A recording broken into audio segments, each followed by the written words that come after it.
Cuando los biógrafos e historiadores escriban la historia del siglo XX, Bill Gates aparecerá como el mejor hombre de negocios del siglo y Microsoft como una de las mayores compañías.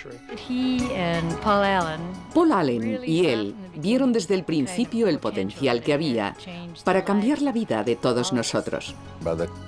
Cuando empezó a ir a la universidad, ya tenía bastante claro que lo que hiciera tendría que ver con ordenadores. Lo que hace que Gates sea tan competitivo es que lo encuentra divertido. Le parece un juego emocionante como aquellos a los que jugaba cuando era pequeño.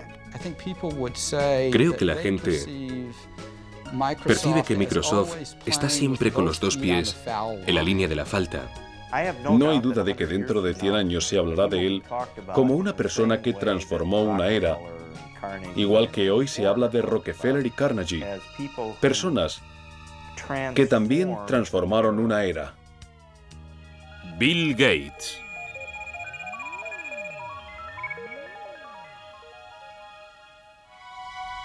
Los valores que condujeron a Bill Gates a convertirse en un titán de los negocios del siglo XX se remontan a sus raíces en el antiguo noroeste. El bisabuelo de Bill, J.W. Maxwell, fundó el First National Bank en Seattle. Los Maxwell disfrutaban de sus privilegios y de su posición social, pero nunca presumieron de su riqueza.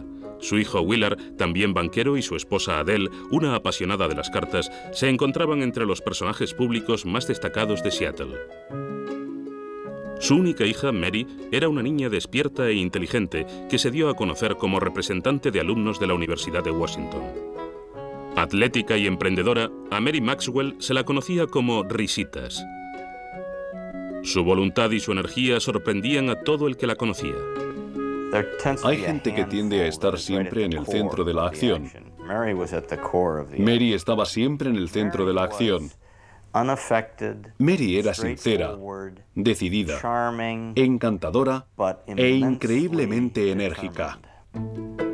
Fue en la universidad donde Mary Maxwell conoció y se enamoró de un joven erudito, Bill Gates Jr., quien se convertiría en uno de los abogados más destacados de Seattle. Cuando Bill y Mary se casaron en 1951, ella decidió dejar su trabajo como profesora para formar una familia y dedicar su tiempo a obras benéficas. La primera de los 3 hijos de los Gates, Christy, nació en 1953. Luego vino su hermano Bill Gates III, nacido el 28 de octubre de 1955. Le llamaban 3. Eso fue porque es el tercer William Gates, y los que juegan a las cartas en la familia creen que todo lo que tenga un 3 es bueno. Así que se quedó con 3. Bill y su madre mantuvieron siempre una relación muy estrecha. Ella incluso se lo llevaba a los colegios en los que daba charlas voluntarias. No quedaba mucho para que el precoz de Bill leyera la World Book Enciclopedia de la A a la Z. A veces desaparecía durante horas y cuando le preguntabas, ¿qué estás haciendo?, él te respondía, estoy pensando, mamá. Dicen que la curiosidad mató al gato, pero no a Bill. Bill era curioso. Siempre estaba dispuesto a aprender, animado por sus padres. Los Gates apreciaban la competitividad y al joven Bill Gates le encantaba probar su habilidad tanto en actividades al aire libre como en juegos de interior. Entre sus juegos de mesa favoritos estaban Riesgo, donde el objetivo es dominar el mundo, y el eterno Monopoly, donde con algo de suerte cualquiera puede convertirse en un magnate. Le gustaba competir jugando a las cartas con su hermana, resolviendo rompecabezas, esquiando, haciendo vela, en cualquier cosa. Quería hacerlo todo bien, tan bien como cualquiera de las personas que estuvieran con él. Todos los veranos los Gates iban a un lugar llamado Chirio en el Canal Hood. Allí Bill, junto con su hermana pequeña Libby y el resto de la familia, se reunían con unos amigos y organizaban sus propios Juegos Olímpicos. Si pasabas un par de días con ellos, volvías agotado de tanto juego y tanta actividad. Era una situación muy animada. Era todo muy competitivo, no hay duda. Y los niños eran parte de ello. Nunca había un momento de aburrimiento.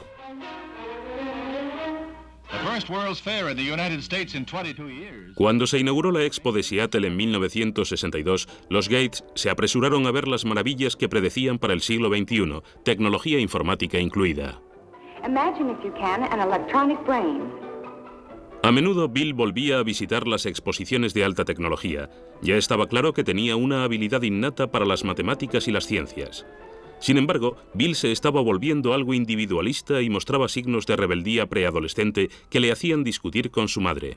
Mary y yo crecimos en el seno de dos familias muy estrictas, donde nuestros padres controlaban nuestra personalidad y nosotros simplemente seguimos la tradición. Este método no funcionaba con Bill, que a los 11 o los 12 años empezó a ser emocionalmente muy independiente. Estaba deseando aclarar sus ideas y averiguar lo que quería y lo que no quería hacer, y fue duro, sobre todo para Mary. Estaba bastante perdido. No se encontraba cómodo en la escuela. No estaba seguro de lo que quería hacer. Era obviamente inteligente y brillante, pero necesitaba ayuda. Recibió algunos consejos en esa época y experimentó un cambio en el colegio.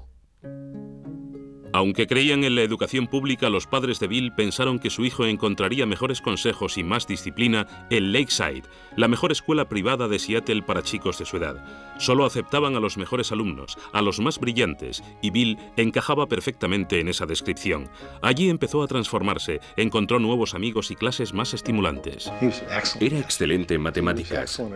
Lo hacía estupendamente en el escenario. Quiero decir que era fantástico en teatro. Le interesaba cualquier libro. No es que estuviera completamente centrado en las matemáticas y las ciencias. Tenía un amplio abanico de intereses. En 1969, cuando Bill empezó el instituto, el programa espacial de los Estados Unidos estaba en su punto álgido. En el mes de julio, la nave Apolo 11 llevó al hombre a la Luna. Pero los ordenadores que lo hicieron posible eran aún gigantes electrónicos que costaban millones de dólares y hacía falta todo un ejército para manejarlos. La mayoría de los colegios no podían ni pensar en comprar un ordenador. Sin embargo, Lakeside consiguió firmar un pacto extraordinario que sería decisivo para Bill Gates. Una compañía de Seattle ofreció a la escuela el uso de su ordenador a través de un teletipo. El joven Gates estaba hechizado por el potencial de esta máquina primitiva y empezó a pasar todo su tiempo libre en la sala del ordenador. Lo contamos con mucha frecuencia, pero es cierto. Se levantaba por las noches y se iba a trabajar con el ordenador. Luego volvía y ni nos enterábamos de que se había marchado. Recuerdo que un día nos llamó el director del colegio y le preguntamos, ¿tienen problemas con las drogas? Él respondió, no se trata de las drogas, pero tenemos algún alumno enganchado al ordenador. La verdad es que pasarse tanto tiempo con el ordenador era casi el mismo tipo de adicción. Bill Gates compartía su adicción con Paul Allen, un compañero algo mayor que no podía ser más distinto a Gates. No solo era 2 años mayor, sino mucho más grande. Mientras que Allen era callado y contemplativo por naturaleza, Bill era protestón y desafiante. Sin embargo, esta extraña pareja estaba destinada a hacer historia. Juntos escribían códigos de software.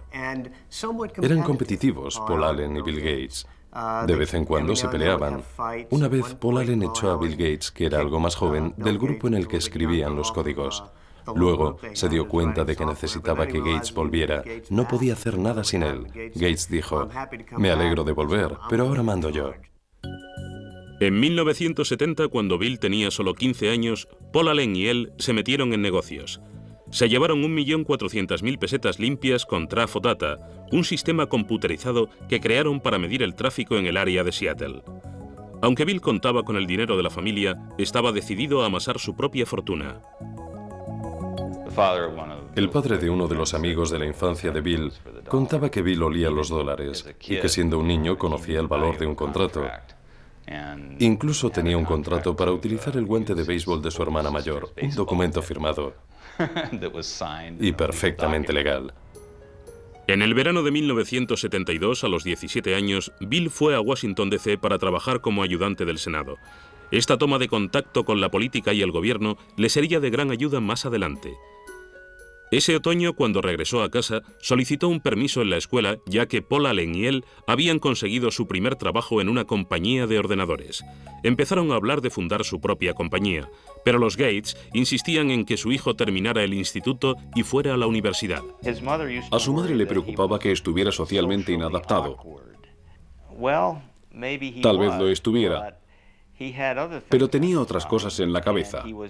No era ni maleducado ni brusco. Simplemente marchaba al son de otra canción. Es un genio y tiene sus propios planes. Bill se graduó en Lakeside en 1973. Sus padres se sentían orgullosos de que le hubieran aceptado en la Universidad de Harvard. Sin embargo, su futuro ya estaba en marcha y estaba dirigido por los ordenadores. En otoño de 1973, Bill Gates se despidió de su familia y de Seattle y se dirigió al este, concretamente a Cambridge, Massachusetts. Durante su primer año en Harvard, pensó en estudiar Derecho, pero ningún curso le activaba la imaginación como lo hacía el trabajo con los ordenadores. Bill siempre estaba decidido a hacer lo que le interesaba.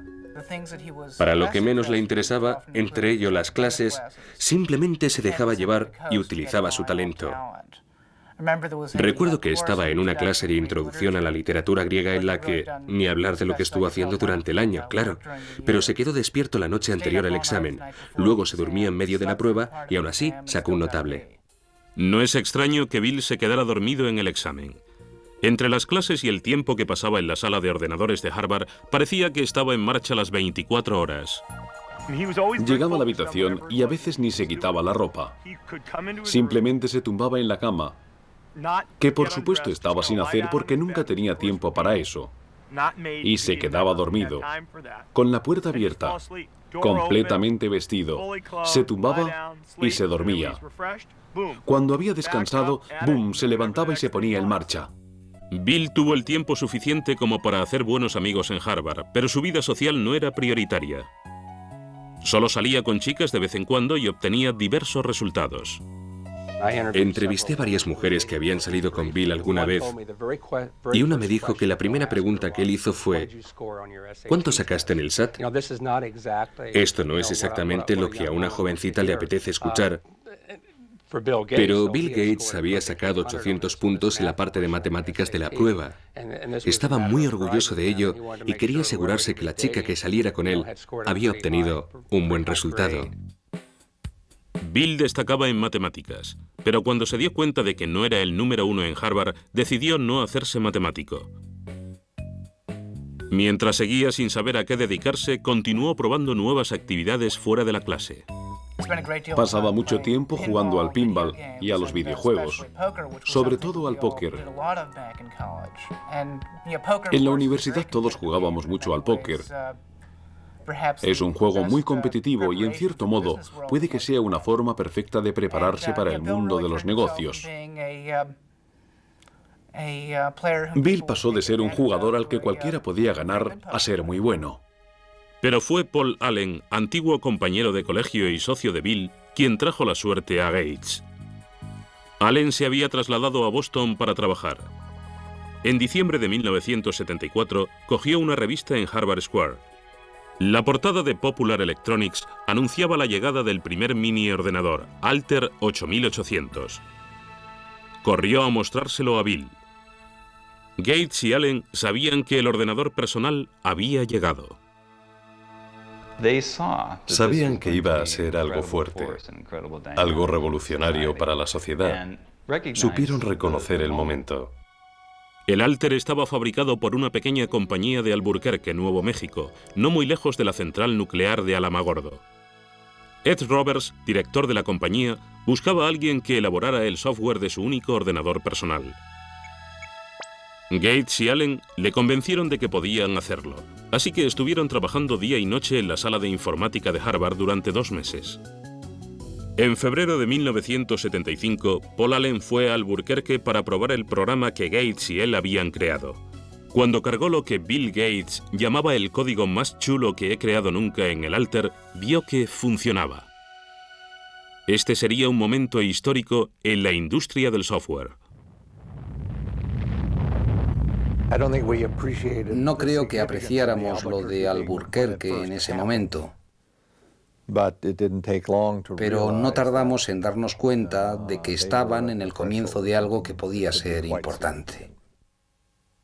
Para un Bill Gates que solo tenía 19 años, ya nada sería igual. En verano de 1975, Paul Allen y él fundaron Microsoft.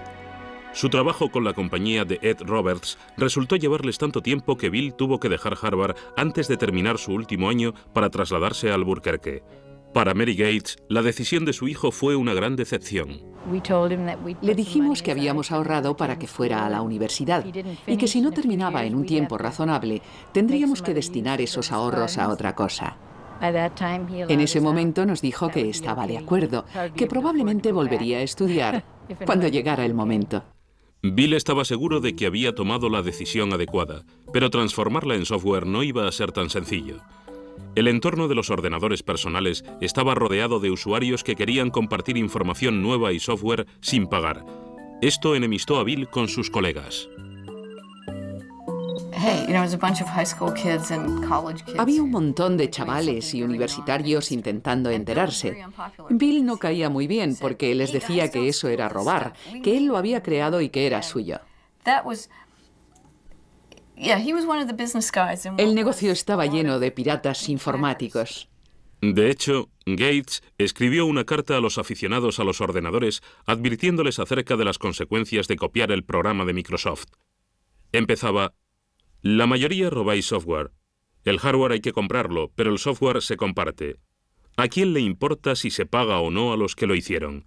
¿Os parece justo?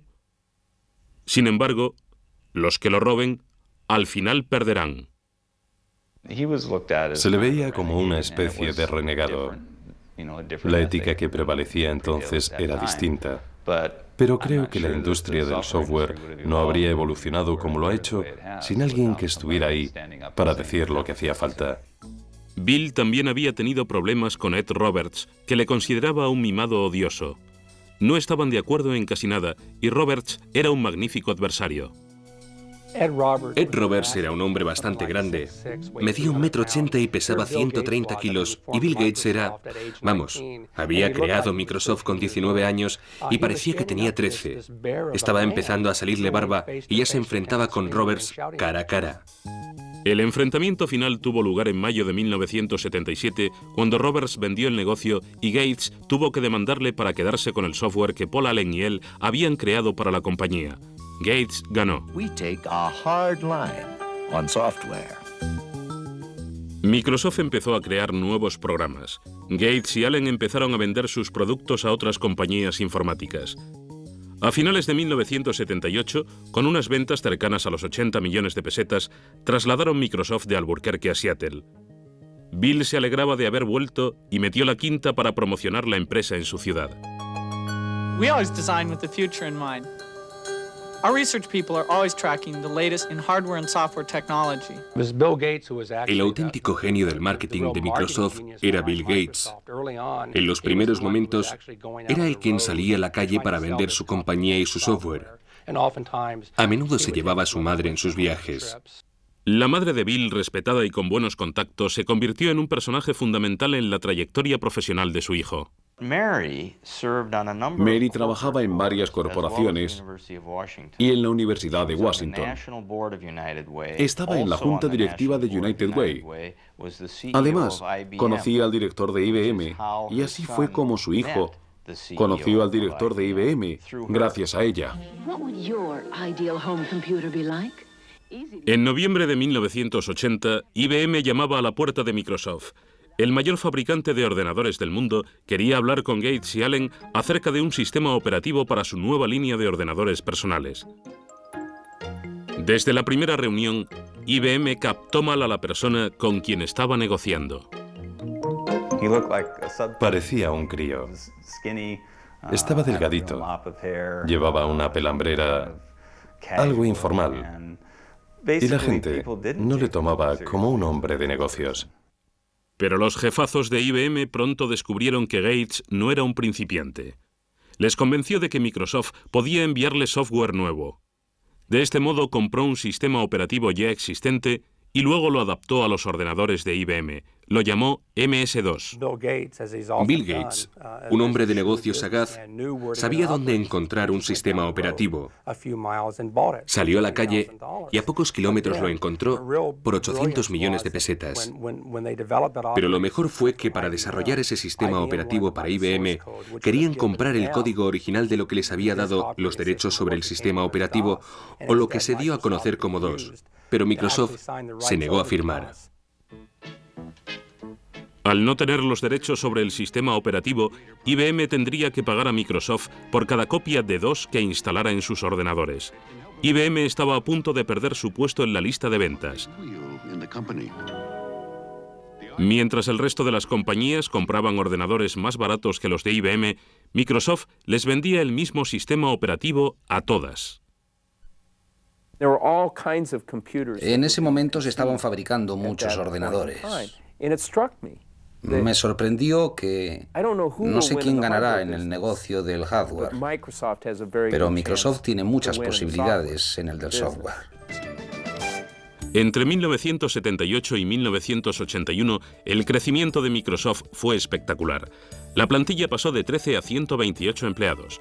Los ingresos pasaron de 300 a 1.300 millones de pesetas de la noche a la mañana. En 1983, el software del 30% de los ordenadores personales del mundo era Microsoft. Bill Gates nunca apartó la vista de la base de todo.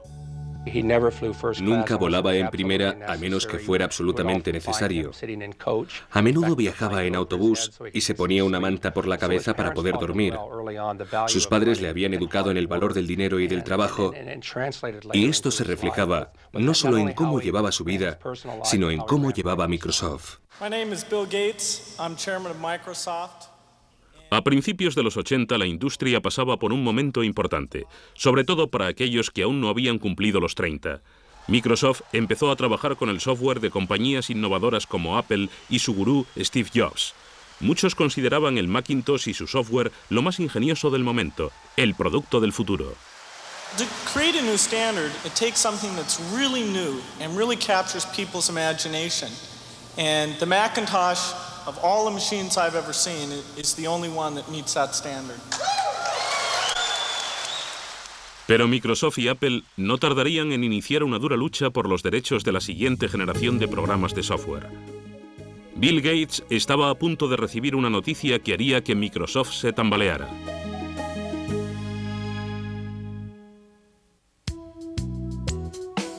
En 1983, el futuro de Microsoft y de un Bill Gates de 28 años no podía presentarse más halagador. El negocio de los ordenadores estaba en alza y cada vez había más demanda de software. Bill Gates y Paul Allen se convertían en los reyes de la era de los ordenadores. Pero en medio del tranquilizador ascenso de la compañía, le sorprendió una terrible noticia. Paul Allen, amigo y compañero de Bill desde el instituto, sufría el mal de Hodgkins, un cáncer. Le dio a Bill una perspectiva que antes no tenía. Siempre fue muy decidido y muy exigente. Puede que esto le ayudara a comprender un poco mejor lo que pasan las personas con problemas de salud. La enfermedad de Allen remitió un año después, pero él nunca volvió a tomar parte en el día a día de Microsoft. Para dos hombres de 30 años que habían creado una compañía de importancia mundial y habían ganado millones, era el fin de una era. Creo que la historia demostrará que su relación era muy dinámica. A menudo les comparo con los Beatles, Lennon y McCartney. Las canciones que escribieron juntos son las que recordamos y las que se siguen oyendo una y otra vez, aunque ambos eran excelentes letristas. Aún escuchamos las canciones que escribieron cada uno por su cuenta, pero de algún modo juntos eran aún mejores. Lo mismo sucedía con Paul y Bill. En 1984, Bill Gates se había convertido en la única cara de Microsoft. En abril de ese mismo año, la revista Time le reconoció como el principal representante de una nueva generación de hombres de negocios, una que entendía de tuercas y tornillos, pero que conocía las estrategias corporativas. Al trabajar con Bill ves que en cualquier reunión elabora un perfil de cada caso. ¿Qué pasa con esto? ¿Qué pasa con aquello y esto otro? Básicamente, crea en su cabeza una lista muy estructurada de todo lo que puede pasar y luego se dedica a resolverlo. A menudo Microsoft era como un campamento para estudiar matemáticas, donde el estilo exigente de gestión que proponía Gates mantenía vivo el proceso creativo y a menudo provocaba enfrentamientos serios. El Gates de la primera época lo rebatía todo. Para él todo era la idea más absurda que había oído jamás. En parte era para probarte. Era como, bien, si no estás de acuerdo, convénceme de que no es la idea más estúpida que he oído jamás. Para estar en lo más alto de una industria en continua evolución, había que tener ganas de luchar constantemente. Gates se rodeó de un equipo que compartía su ética profesional. Trabajamos para lanzar un nuevo producto de software. No queríamos quedarnos en Seattle. Miriam Lubaub, ayudante de Bill, cuenta la siguiente anécdota. Ella acababa de entrar en la compañía. Una mañana se encontró a un hombre durmiendo debajo de una mesa y resultó ser Bill. Miriam estuvo a punto de llamar a la policía. El esfuerzo se estaba viendo recompensado. Microsoft recaudó 22.400 millones de pesetas en 1985. Inevitablemente, el hecho de dirigir una compañía durante las 24 horas del día pasó factura a la vida social de Bill. Consiguió tener una novia formal, Jill Bennett. A ella le parecía difícil mantener una relación con alguien que era capaz de trabajar 3 días seguidos sin dormir. A veces se quedaba sentado en los escalones de la entrada, medio muerto. Hablaba con ella, pero mientras estaba pensando en software y haciendo alguna otra cosa más. Ella decía que era increíble verle. En el centro de este trepidante ritmo de vida se encontraba un nuevo producto. En 1986, Gates lanzó Windows, que se convertiría en la firma de la compañía. La crítica enseguida comentó que el uso del ratón y los iconos era más aburrido que el Macintosh de Apple, que se consideraba el sistema operativo más fácil de utilizar. If you know how to point, you already know how to use it. Macintosh, the computer for the rest of us. Apple había permitido a Gates el acceso a toda su tecnología mientras él estuvo trabajando en el nuevo software para Macintosh. Gates aconsejó a Apple que sacara la patente del software.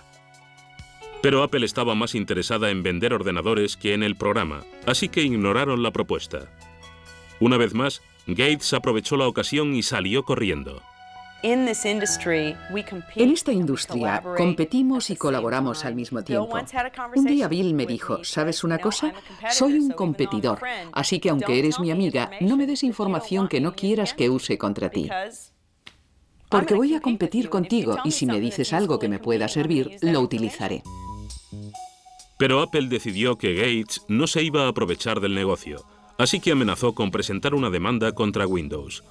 Gates se negó a pasar el software de Microsoft que Apple necesitaba tan desesperadamente. Al final, Microsoft venció a Apple ante los tribunales.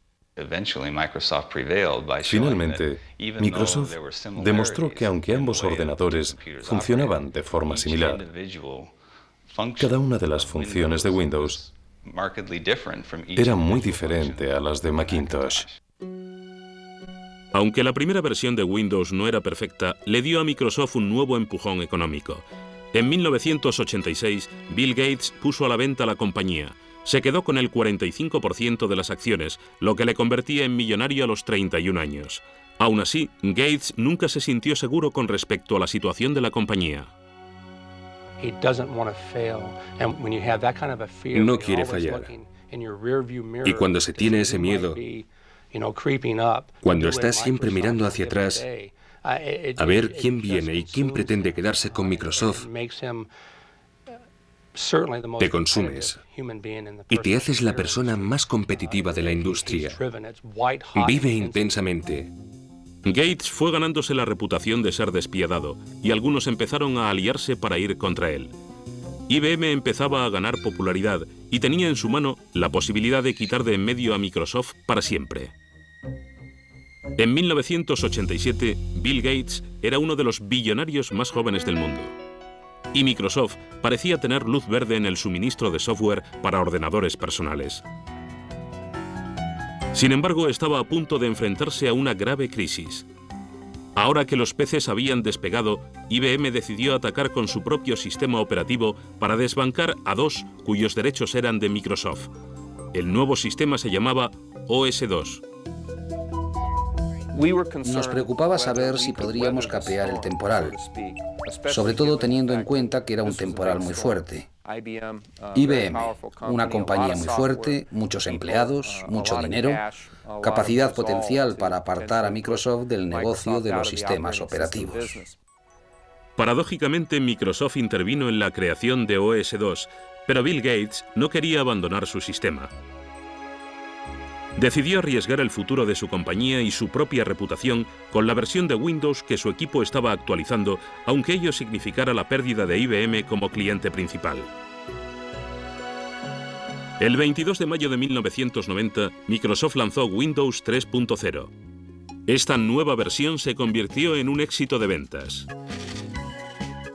Finalmente, OS/2 fracasó y dejó a Microsoft el monopolio virtual de los sistemas operativos.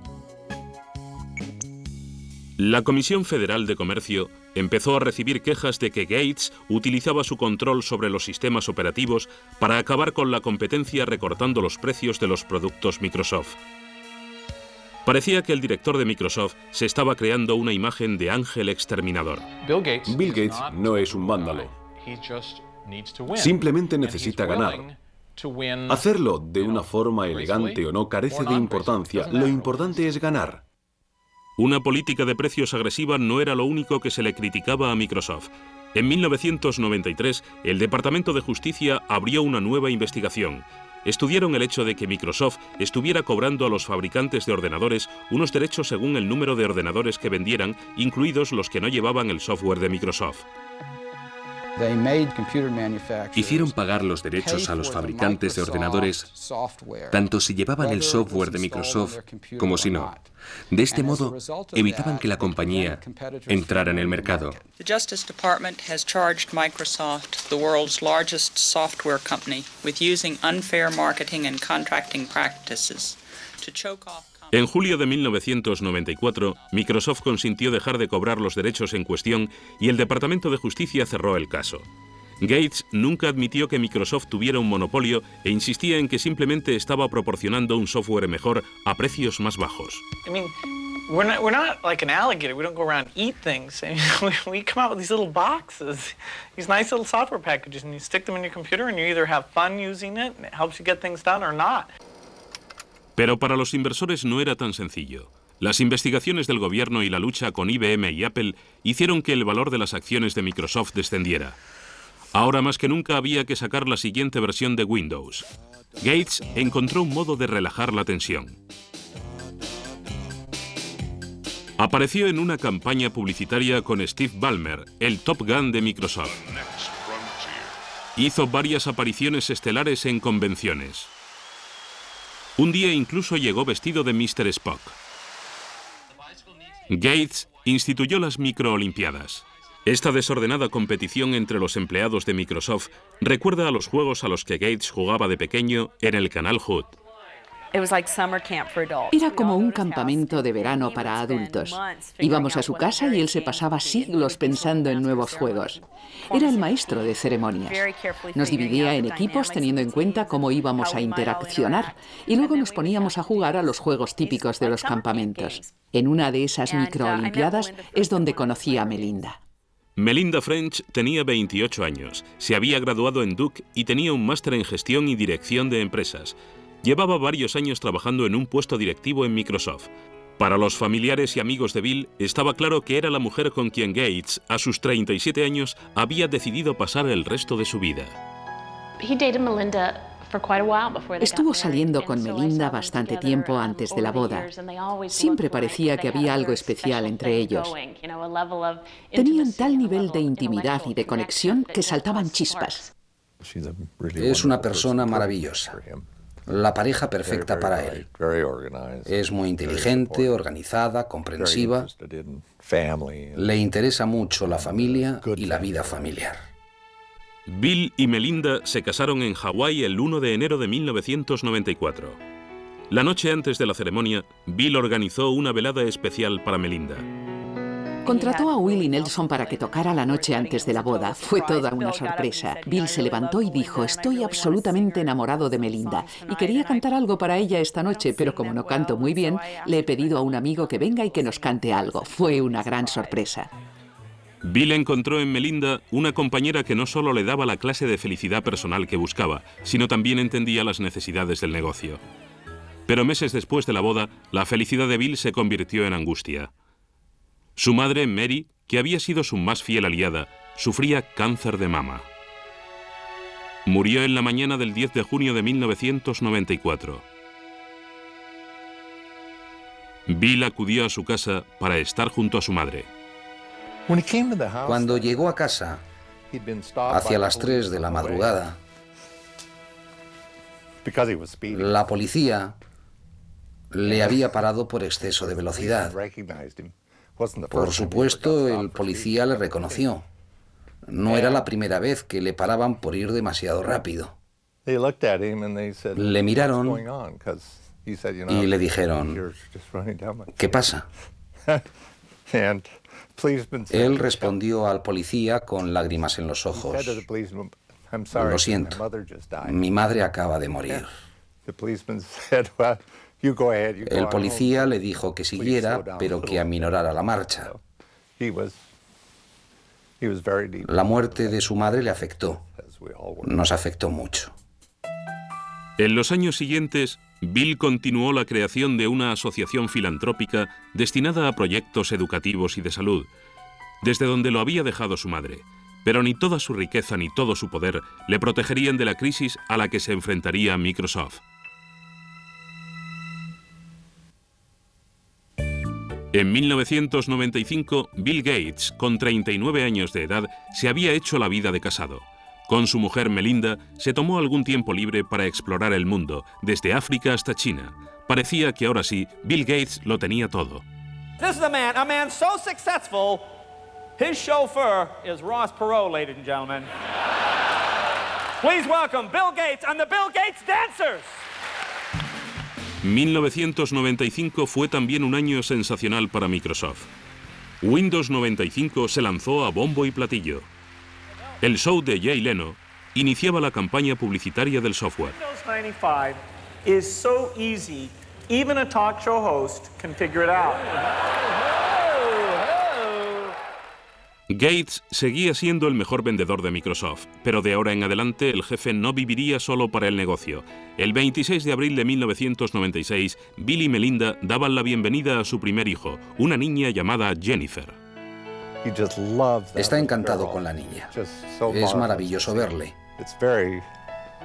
Para mí, como padre, resulta muy gratificante ver que mi hijo siente por la niña lo mismo que sentía yo por él y sus hermanas. Es muy gratificante. A los 42 años, Bill Gates se ha convertido en el representante del sistema americano.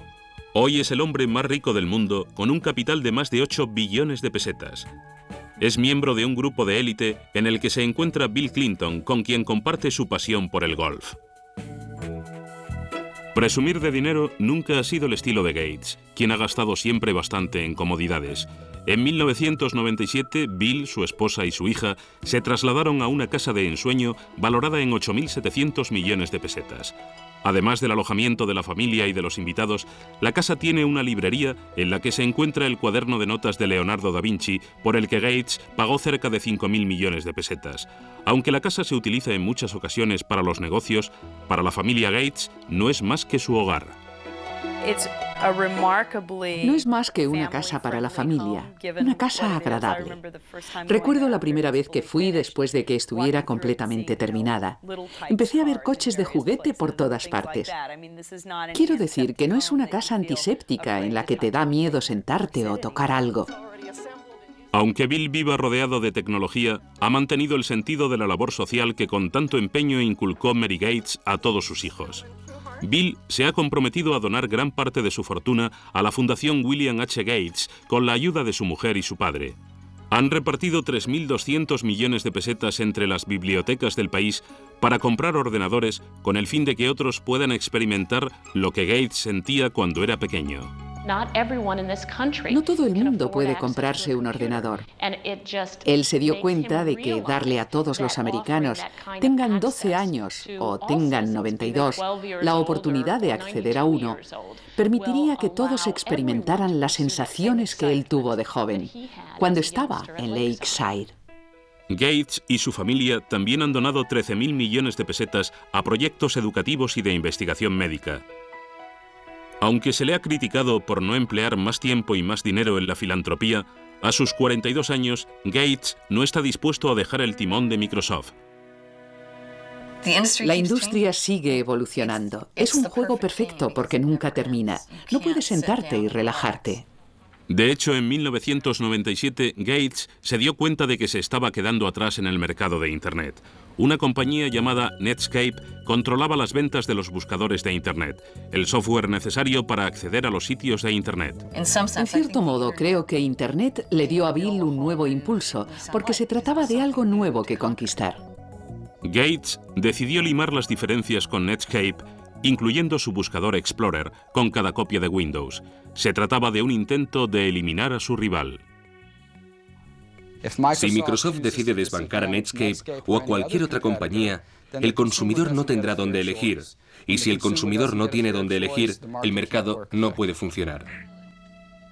En las páginas de Internet, Gates aparece caricaturizado como un matón. Su compañía controla el 95% de los sistemas operativos de los PCs de todo el mundo y muchos usuarios creen que Gates no ha permitido que salgan al mercado productos mejores. En marzo del 98, el Senado en el que trabajara Gates de joven llamó al presidente de Microsoft. Una vez más estaba acusado de ejercer un monopolio y de utilizarlo de forma desleal. Microsoft has the power today to exercise predatory and exclusionary control over the very means by which we access this internet. It's a lot like General Motors having the ability to dictate what type of gasoline you put in your car or what interstate you can drive on or even how you get on the interstate. A pesar de las acusaciones, Gates estaba a punto de tomar una decisión importante.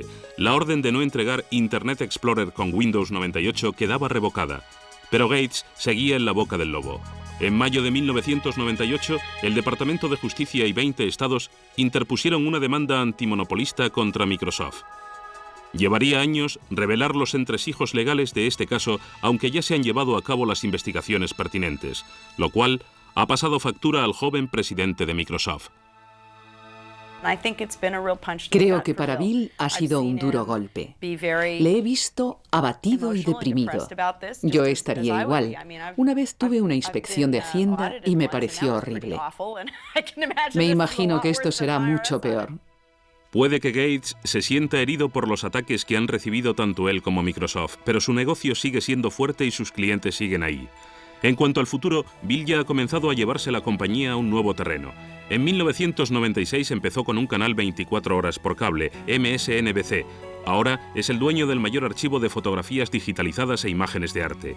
Gates también ha estado estudiando el uso de la informática en espectáculos en compañía de los grandes magnates de Hollywood como Steven Spielberg. Bill Gates sigue siendo el competidor que siempre ha sido, tanto si se le recuerda como un magnate que se dedicaba a robar, como si se le recuerda simplemente como el chico que construyó la mejor trampa para ratones. Nadie podrá negar el impacto que su vida ha tenido en nuestra era.